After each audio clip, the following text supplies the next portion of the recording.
Le damos la bienvenida al arzobispo de Guayaquil, Monseñor Luis Gerardo Cabrera. Gracias por estar con nosotros. Bueno, ya es cosa juzgada, pero sí nos gustaría conocer cuál es su comentario respecto de la reforma al COIP, o bueno, la reforma negada al COIP, que era posiblemente la más esperada y fue tan debatida. Sigue siendo penalizado el aborto por violación. Lo primero, agradecerles por esta oportunidad de dialogar con ustedes. Luego manifestar cómo hemos recibido nosotros esta noticia. Digo con serenidad, con gratitud también a los asambleístas, tanto a los que votaron, a los que se estuvieron ausentes, porque por eso no pasó esa ley, y también con una actitud de mucho respeto a las personas que, de acuerdo con sus convicciones, abogaban para que se despenalice el aborto. Lo primero. Lo segundo, yo creo que sí es necesario precisar, porque veo que los titulares de la prensa únicamente subrayan la despenalización por violación. Y ustedes saben que no era así. Habían otras 3 excepciones o causales que no se mencionan. Al comienzo estaba incesto, después hablaron de violación incestuosa. Luego lo de las patologías genéticas o adquiridas. No se menciona eso, pero también estaba ahí. ¿Qué significaba eso? Es el tema de los discapacitados. Y finalmente la otra causal, lo de la inseminación no consentida. De tal manera que es muy parcial ese tipo de afirmaciones de que ha sido negada en la despenalización por violación. Es verdad, pero es una de ellas. Claro. Además de las 3 que habían, en total eran 7 causales. Incesto e inseminación asistida. Exactamente. Pero eso, por ejemplo, ¿por qué no se ha discutido lo suficiente? Entonces yo creo que es necesario precisar. Pero más allá de eso, yo creo que es el momento de la reflexión sobre ese tema tan complicado, tan delicado del aborto. Y aquí yo tengo algunas preguntas para poder dialogar. Por ejemplo, realmente saber a ciencia cierta qué es un aborto, en qué consiste, desde el punto de vista médico, jurídico, también espiritual, ¿qué es un aborto? La ciencia y el derecho dice que es la muerte de un niño. Independientemente de que sea un aborto espontáneo o voluntario, muere un niño. Eso debemos ser clarísimos. Luego vienen otras preguntas ya de carácter social.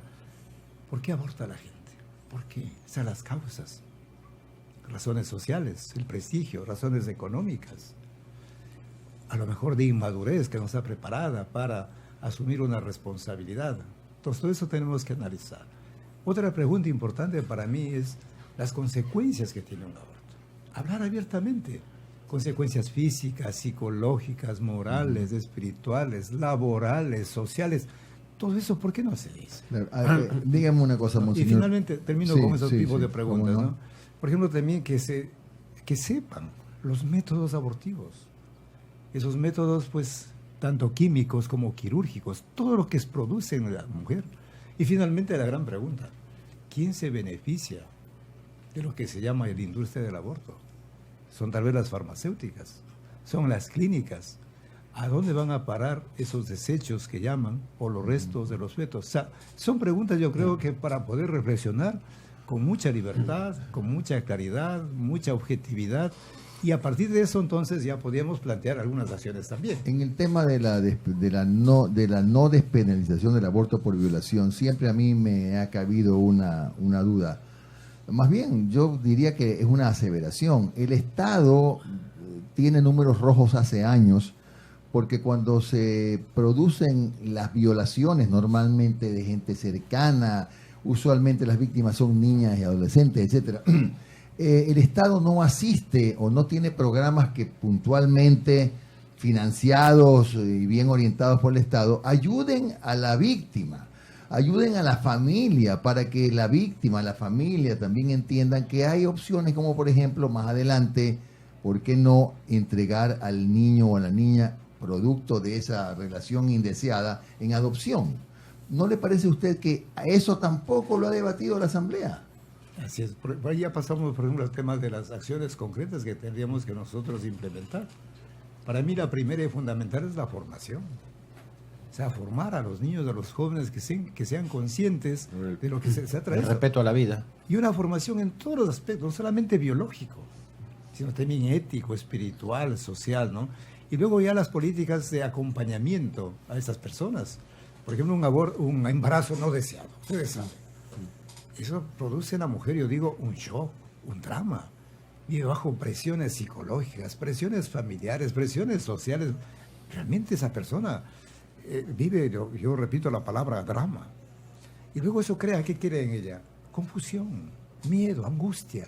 Entonces, si no hay una persona ahí que le acompañe, que le haga pues sentir su cercanía y que le abra posibilidades, como usted acaba de decir muy bien, decir que sepa que el aborto no es la única solución. No es la única solución, que es posible continuar con el embarazo y luego la adopción misma. Ahí no solamente juega un rol el Estado, sino la sociedad, la familia, por supuesto, el amor realmente para acompañar a esta persona que está pasando por un trance muy difícil, porque es producto de una violación su embarazo. Pero mire usted, ¿no? El tema del derecho a la vida es un derecho que está amenazado en todas partes del mundo, de todas las formas posibles y desde siempre, es mi punto de vista. Porque ¿qué podemos hacer? Es válido defender la vida en este tema, pero el narcotráfico atenta contra la vida, la contaminación ambiental, el terrorismo, las guerras, la pobreza. Porque usted bien sabe, monseñor, en las guerras cuántas mujeres son violadas. En fin, ¿qué hacemos para defender la vida de forma global, más allá de que este sea un tema específico? Sí, pero globalmente la vida está amenazada siempre. No, de hecho, pues ha tocado todo ese tipo de situaciones o condiciones en que la vida está amenazada, es verdad. Pero yo volvería al tema del aborto. Correcto, ¿no? Fíjese el tema de la violación. Un embarazo por violación. Yo digo, ¿qué dicen de los violadores? No, yo no creo que han discutido lo suficiente. ¿Qué se va a hacer para eliminar esa presencia de esa persona, que es una amenaza? Y no solo una amenaza, sino que es un actor que está produciendo ese tipo de cosas. La violencia, ¿no? La violación.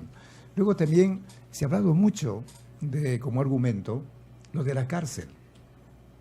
No, ¿cómo es posible que una mujer que ha sido violada y aborte vaya a la cárcel? Sí. Pero igual también sabe, el Consejo de la Judicatura ha dicho que no hay una presa, porque están en proceso todo lo demás. Pero yo digo, ¿por qué a nivel jurídico no piensan en una sustitución? Yo estoy de acuerdo, fíjese, que una mujer que en esas condiciones no vaya a la cárcel, estoy de acuerdo. Yo también estoy de acuerdo con usted. Ir a la cárcel, imagínese, en las condiciones en que está, es terrible. Sí. Pero eso no se discutió. Pero busquen otras medidas sustitutivas. O sea, digamos, aquí un cambio de concepción en la pena. A veces la pena, ¿cómo se interpreta? Una cosa vindicativa, algo pues humillante, una sanción, un castigo, para que la persona experimente todo. Oiga, pero es una manera de entender la pena. Señor. ¿Cuándo se le ve la pena también como un modo curativo, de rehabilitación, de salir de esa situación? Entonces son temas, como ven ustedes, que quedaron, como decimos, en el tintero, no se discutieron. Y en el aire, que no han sido discutidos a profundidad. Monseñor, uno de los argumentos, y lo hemos comentado, que esgrimen los activistas y las personas que estaban a favor de la despenalización del aborto, era precisamente, y era la pregunta que ellos se hacían, ¿por qué las organizaciones religiosas, por qué los activistas políticos, que a lo mejor, digo yo, no quiero ser quien los califique o no, tal vez estaban buscando pescar a río revuelto, estamos muy próximos a un proceso electoral cada vez más cerca, defendían el derecho a la vida desde la concepción, pero sin embargo, una vez que ellas han sido vejadas y abusadas sexualmente, las abandonan? Nadie les da el acompañamiento psicológico, nadie les da la asistencia económica, el Estado les da la espalda, esas mismas organizaciones religiosas tampoco les paran bola y la justicia tampoco hace nada por ellas. Entonces ellas se preguntaban, ¿será que ahora que están proponiendo que quede de lado el tema de la despenalización del aborto, sí van a atendernos, sí nos van a dar esa acogida y ese acompañamiento? Y en ese punto sería bueno que usted aprovechara estos micrófonos para contarnos lo que está haciendo la Iglesia Católica, en este caso a la que usted también representa, en favor de esas mujeres que han sido violadas y vejadas. No, muchas gracias por esta oportunidad. O sea, como Iglesia Católica, desde hace 10 años, no es de ahora, 10 años, o más de 10 años, hay 16 organizaciones que se dedican justamente a acompañar a esas mujeres en crisis. Pero no es el Estado. No, yo hablo de la Iglesia. Por eso, pero el Estado tendría que... porque yo digo, por ejemplo, si partimos... A ver, perdón que vaya un poco lo del Estado. Si partimos de la norma constitucional donde el Estado dice que cuidará y garantizará la vida desde la concepción. Pues muy bien, eso tenían que discutir los señores asambleístas. ¿Qué leyes, qué normas se dan para que esa vida sea garantizada? Por eso es un problema del Estado que tienen que afrontarlo. Hay otra cosa que me parece importantísima cuando dice que el Estado va a garantizar a la madre en gestación, ofrecerle seguridad, inclusive vivienda, salud, educación. Digo, ¿dónde están esos programas? Bueno, esos son programas del Estado. Y en el caso de la iglesia... Pero vuelvo acá a la iglesia. Nosotros tenemos programas, lógicamente, que llamamos de prevención, son la formación que damos. Luego tenemos programas de acompañamiento a las mujeres que están embarazadas de una forma no consentida, no deseada, todo lo demás. Tenemos eso. ¿Qué hacen allí? Entonces nosotros, por ejemplo, ¿Cómo las acogen? ¿Qué es lo que les brindan? Nosotros, hay que decirlo, trabajamos de una manera muy discreta, porque es un tema delicado, pero sí puedo decirles que la inmensa mayoría, inclusive porcentaje, casi el 99% de mujeres que llegan a esos centros y son acompañadas por profesionales, no por cualquier persona. Hay médicos, hay psicólogos, también hay psiquiatras en algunos casos. Un acompañamiento médico, psicológico, un acompañamiento espiritual. Las personas toman conciencia y ven una salida, ven una puerta, claro. Y el 90%, el 99% desiste. Bueno, eso es bueno, pero mire, qué bueno sería que al trabajo de la Iglesia Católica, entiendo que también los cristianos evangélicos también lo hacen, que se sumara el Estado. Porque mire, ¿cuál es el argumento de un tema que, aunque ya sea cosas juzgadas, se escribió mucho, ¿no? 167 mujeres en el Ecuador han sido procesadas judicialmente por abortar. El 26% tiene sentencia ya. En el 2018, esta es la cifra que más se manejó, ¿no? 6 niñas de 10 años fueron madres producto de violación. 11 niñas de 11 años, 61 niñas de 12, 418 de 13 años y 1.593 niñas de 14 años. Es decir, 6 niñas son violadas a diario en promedio. Nuevamente, ¿dónde ha estado el Estado en todo este tiempo para hacer lo que usted manifiesta que ha conseguido la Iglesia Católica con sus gestiones con gente especializada? No pasaría, a lo mejor no estaríamos leyendo estas cifras. Exactamente, nosotros tenemos datos. Hemos salvado a más de 20.000 niños. Pero claro, 20.000 niños frente a 100.000, 1 millón de abortos. Claro, es una gota de agua, pero es algo. Pero ahí no pueden decir que no hacemos nada. Luego también tenemos programas de acompañamiento para mujeres que han abortado. Lo primero que hacemos es acogerlas sin juzgarlas ni condenarlas. Justamente porque el momento de un aborto, yo estoy seguro que la persona no es libre para tomar decisiones. No lo es, porque está presionada. No es dueña de sí, lo hace porque no tiene otra salida. Entonces, por eso que no juzgamos ni condenamos. Y viene todo un programa de ayuda a la mujer hasta que vayan descubriendo su dignidad de personas. No, es formidable, pero es un trabajo personalizado. No ahora, es así en masa, no es de un grupo. Usted habló algo importante antes de, creo que Steven iba a preguntar, sí. ¿Verdad? Una cosa rápida. Me pareció muy importante lo que usted dice y se acerca muchísimo a lo que yo he estado opinando acá también. Porque hay que estar en los zapatos de las mujeres víctimas de una violación, una niña, una adolescente, que perfectamente se podía haber pensado en medidas sustitutivas, pero no en que una mujer que violada abortó por la violación, seguramente porque se desorientó, por lo que sea, de paso vaya presa. Entonces podría haberse hablado de una medida sustitutiva, pero me parece que el tema fue muy blanco y negro, ¿no? O sea, blanco o negro, verdad, mentira, no hubo más. Es decir, yo le iba a preguntar al monseñor, perdón, Steven, sin aparecer pesimista, ¿qué ganamos ayer como sociedad? Porque las cosas siguieron como están, es decir, el aborto sigue penalizado, pero siguen habiendo los abortos y clandestinos, es decir, porque la solución no solamente es penalizar estas prácticas, sino terminar con ellas. Y eso creo que se logra, como hemos conversado aquí, con la asistencia del Estado, con la participación activa de la sociedad y dando mucho amor, caridad, atención a estas personas que atraviesan esta situación tan difícil. ¿Qué opina usted, monseñor? Bueno, yo creo que primero partimos de un hecho. O sea, hay mujeres que abortan, no podemos negar. Es una realidad. Las estadísticas podemos discutir. Algunos exageran demasiado y otros minimizan tanto. Pero lo cierto es que hay gente que aborta. Por eso mi pregunta era, ¿qué hacer? Hay que ir a las causas, hay que ir a las consecuencias, hay que ir a la formación para que las personas, tomando conciencia de todo eso, pues tomen las mejores decisiones. Entonces, ¿qué hacer ante esa situación? Entonces, aquí el Estado también tendrá que implementar ahí sí políticas, como decíamos, políticas para el cuidado del niño desde la concepción de la madre. Porque si no, la forma más fácil, perdónenme que utilice una palabra a propósito, irresponsable, es decir, aborte, y se acabó. Y no es así. Bueno, ahora, todavía no todo está dicho, porque esto de aquí tiene que pasar a la presidencia de la República para que lo apruebe o lo vete, ¿no? Todo lo que ha hecho la Asamblea Nacional. ¿Y eso significa que tal vez la lucha no termina o cree usted que ya con lo que se consiguió ayer ya está todo dicho en el tema de la no despenalización del aborto? Como usted acaba de decir muy bien, todas esas reformas pasarán a la presidencia para que él pues lo vete de una forma u otra, ¿no? Yo aquí simplemente quisiera apelar abiertamente, aprovechando estos medios, al señor presidente. Él siempre ha dicho que es respetuoso de las decisiones que se han tomado en las distintas instancias constitucionales, legislativas y más.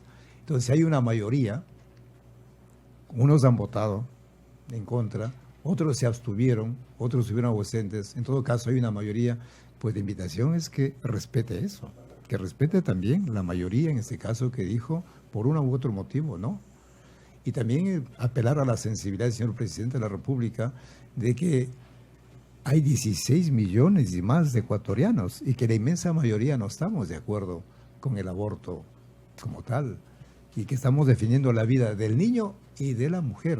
Por eso aquí, como ven ustedes, no es poner, como decía muy bien, blanco y negro, lo uno o lo otro, sino es toda una complejidad. Hay que trabajar inmensamente para que la vida de las personas, y particularmente de la mujer, por ejemplo, hablando de la violencia, ¿cómo vamos a estar de acuerdo nosotros con la violencia física, psicológica, sexual hacia la mujer?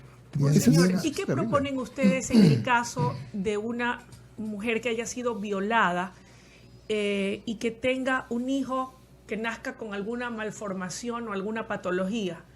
Porque normalmente alguien que quiere adoptar va a buscar adoptar, en este caso, un niño sano. Pero ¿y en ese caso qué hacer? ¿A quién se le entrega una criatura con una condición, no sé? Bueno, habría que analizar caso por caso. Yo de los que conozco cuando estuve en Cuenca, aquellas mujeres que fueron violadas, quedaron embarazadas y luego de un acompañamiento, como decía, médico, psicológico, espiritual, decidieron continuar con su embarazo. Ya. Sus niños son sanos. Hay una niña, por ejemplo, hasta ahora me acuerdo, se llama María Belén, es formidable. Pero ¿y si sale con algún problema pero patológico, alguna enfermedad, qué propondría? Lo que pasa es que es una de las causales, por lo que estaba diciendo, de malformación o patología genética, pero igual aquí también ustedes saben que la medicina, por muy avanzada que esté, muchas veces se equivoca. Sí. De hecho, ustedes conocen, yo conozco muchísimos casos donde los médicos dijeron abiertamente, tiene que abortar, porque esa criatura va a salir con unas deformaciones imposibles de vivir. La madre dijo, no, es mi hijo. Si nace un monstruo, que nazca. Y vaya a ver esos monstruos, son personas sanas y buenas. O sea, hay todas esas posibilidades. Por eso habría que trabajarlo mucho en estos espacios también. Claro, la madre es madre, ¿no? Yo creo que tiene que ir el rigor es hacia el violador, ¿no? Sobre todo, ¿por qué no pensar ya en ese tipo de cadenas perpetuas para este tipo de personas que hacen tanto daño a las mujeres, ¿no? Las violentan en su sexualidad, las embarazan y después esta gente más bien es una amenaza para las mujeres, porque salen en libertad o nunca los cogen y estas mujeres, aparte de que están embarazadas de quien les hizo tanto daño, van a tener un hijo, no saben en qué momento regresan. O están en clínicas, claro, guardados. Siempre he pensado y lo he dicho aquí que las leyes no cambian a las sociedades, las sociedades cambian a las leyes, porque insisto, ayer lo que se hizo en todo caso para rescatar fue impedir que se despenalizara el aborto. O sea, las cosas siguen tal como están, lo cual no garantiza que el número de abortos, pocos o muchos, vaya a bajar. Porque no se ha hecho nada al respecto. Aparte del esfuerzo que hacen la Iglesia Católica, los evangélicos, etcétera, ¿no? Los providas. Sí, los providas. Esa es una labor apostólica, pero estamos hablando del Estado. El Estado está en rojo, no hay, en números rojos, no hay nada que hacer. Monseñor, le agradezco mucho por sus comentarios. Sobre todo me ha agradado algo, me ha gustado muchísimo el hecho de que usted aún a riesgo de que algún provida le diga, pero ¿cómo dice eso, monseñor? Tenga claro que también hay que ponerse un momento en los zapatos de la mujer violada, ¿no? Pues la violan, da luz, por error o por desesperación quiere abortar o aborta y va presa de paso. Hay que pensar en medidas sustitutivas. De nuevo, y yo asumo lo que digo, por supuesto. Lamentablemente ayer la asamblea solo vio blancos y negros, no vio grises. Y no analizó nada, porque realmente yo también todo siento como Rafael que aún el camino es largo para poder trabajar con tantas mujeres que necesitan la asistencia, no solo de la Iglesia Católica, que la da y muy bien, de los cristianos evangélicos, de muchos grupos pro vida, sino del Estado, Estado que está en estado de coma en este tema. Y aquí dijo Luis algo que no se lo dejó pasar, que es el tema político. Porque ayer 65 asambleístas votaron a favor de la despenalización. El hecho que no pasó esta reforma es porque necesitaban 70 votos, pero 65 votaron por esta reforma. Claro, y algunos no fueron a la sesión. Eran, por decirlo algo, pro vida. Y para mí, en lo personal, no representa el sentir de la ciudadanía, que creo que está mucho más a favor de la vida que del aborto. Bueno, gracias de nuevo, monseñor. Bueno, gracias a ustedes y apostar por la vida. Por supuesto que sí, muchas gracias. Son las 9 de la mañana con 21 minutos. Estuvo con nosotros el monseñor Luis Gerardo Cabrera, arzobispo de Guayaquil.